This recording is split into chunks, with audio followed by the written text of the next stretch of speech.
Good morning. Today I've read Joel chapter 3, so last chapter of Joel. I'm going to start Amos tomorrow. This last chapter talks about those people, they call them the Gentiles, that at the time destroyed Israel, scattered them about, and those people were allowed to do this by God's hand, but at the same time they did some terrible things. And our God is a just God, so he will be judging them.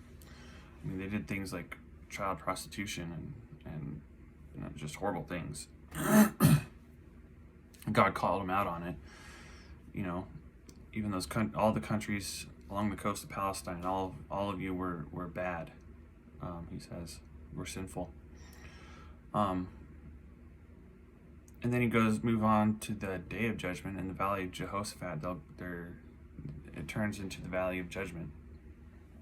And he says at that time, the sun and moon will be darkened and the stars will withdraw their shining.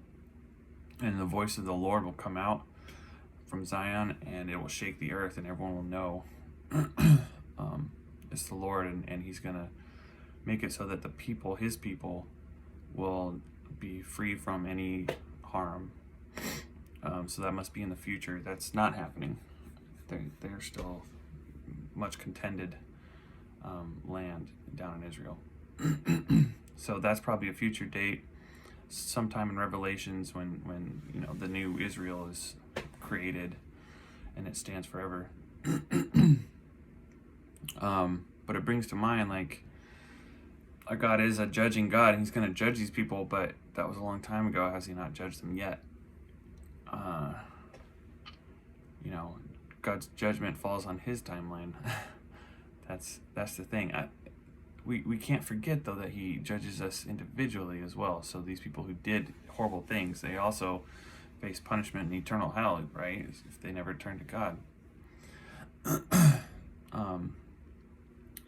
What he did was just say, okay, you're all a free agent right now. Do what your heart's desire is, and let's see. Knowing that Israel deserved whatever was going to happen to them. So what happened, and now people are waiting this judgment. The people at the time, they get judged.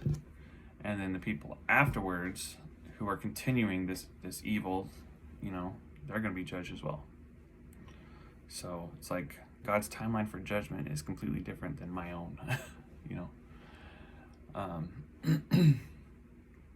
Just when we hear, they're going to be judged, we think, well, they should be judged now, So I don't pretend to know why God does the things he does, because he's all-knowing and all-wise, and he's done a much better job than I have about ruling my life.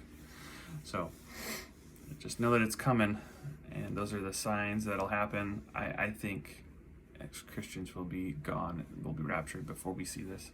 But those are the signs, so everyone can keep an eye out. And when that prophecy is fulfilled, maybe some people will turn. Maybe that's the purpose. Someone will see this prophecy and they have heard these words and they're like, it'll click in their minds and they'll turn to God finally. We'll see.